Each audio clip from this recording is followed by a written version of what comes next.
ಮಾತೆಲ್ಲ ಒಂದು breathing period ಇದು ನಿಮಗೆ ಅಂತ ಈಗ ಏನು ಬ್ರೀದಿಂಗ್ ಪೀರಿಯಡು ಇಲ್ಲ. I am very clear, I will make you very clear. ಇದರಲ್ಲಿ ಯಾವುದೇ ನಂದಾಗಲಿ ಮುಖ್ಯಮಂತ್ರಿಗಳ ಪತ್ನಿಯವ್ರದ್ದಾಗಲಿ ಯಾವುದೇ ಪಾತ್ರ ಇಲ್ಲ. 0. ಈಗ ಆ ಥರ ಪಾತ್ರ ಇದ್ದಿದ್ದೆ ನೆನ್ನೆ ನ್ಯಾಯಾಲಯ ಒಪ್ಕೊಂಡು ಸ್ಟೇ ಕೊಟ್ಬಿಡೋದಾ?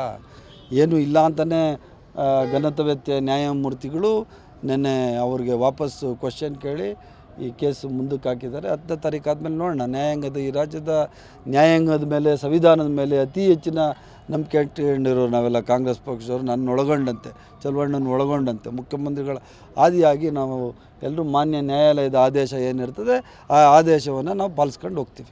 ಏನು ಸರ್, ಏನೂ ತಪ್ಪಿಲ್ಲ ಅಂದಮೇಲೆ ಅಥವಾ ಇಲ್ಲದಿದ್ದರೂ ಕೂಡ ಯಾಕೆ ಅದು IT ED ಲೆವೆಲ್ಗೆ ಅಥವಾ CBI ಲೆವೆಲ್ಗೆ ಯಾಕೆ ಅದನ್ನು ನೀವು ED ಅವರು IT ಅವರು CBI ಅವ್ರನ್ನೇ ಕೇಳಬೇಕು. ನಮ್ಗೇನು ಗೊತ್ತು? ಐ ಡೋಂಟ್ ನೋ, ನನಗೆ ಗೊತ್ತಿಲ್ಲ.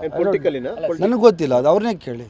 You have to ask him. CM ಪತ್ನಿದಾದರೂ ಆ ಸೈಟ್ ವಿಚಾರವಾಗಿತ್ತು. ತಾವು ಈ ಹಗರಣ ನಡೆದಾಗ ಮಿನಿಸ್ಟ್ರು ಆಗಿರಲಿಲ್ಲ ಇಲ್ಲ, ತಮ್ಮನ್ನು ಇವಾಗ ಇದು ವಿಚಾರ ನಿಮ್ಗೆ ಗೊತ್ತಾಗಾಯ್ತಾನೆ?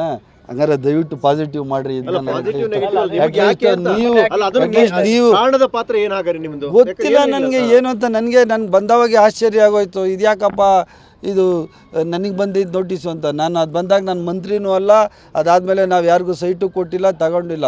ಮಾನ್ಯ ಮುಖ್ಯಮಂತ್ರಿಗಳ ಪತ್ನಿ ಕೊಟ್ಟಿದ್ದು ನ್ಯಾಯವಾಗಿದೆ, ಅದು ಸರಿ ಇಲ್ಲ ಅಂತ ಹೇಳಿದ್ಮೇಲೆ ವಾಪಸ್ಸು ಕೊಟ್ಟಾಗಿದೆ. ಮತ್ತೆ ಯಾಕೆ ಈ ನೋಟಿಸು, ಮತ್ತೆ ಯಾಕೆ ಈ ಒಂದು ಪ್ರಕ್ರಿಯೆ ನಡೀತಾ ಇದೆ ಅಂತ ಗೊತ್ತಿಲ್ಲ. ಮೋಸ್ಟ್ಲಿ ಇದೆಲ್ಲ ಮಾನ್ಯ ನ್ಯಾಯಮೂರ್ತಿಗಳಿಗೆ ಮನದಟ್ಟಾಗಿದೆ, ಅದಕ್ಕೆ ಸ್ಟೇ ಕೊಟ್ಟಿರೋದು. ಮುಂದೆ 10ನೇ ತಾರೀಕು ನೋಡೋಣ. Will see.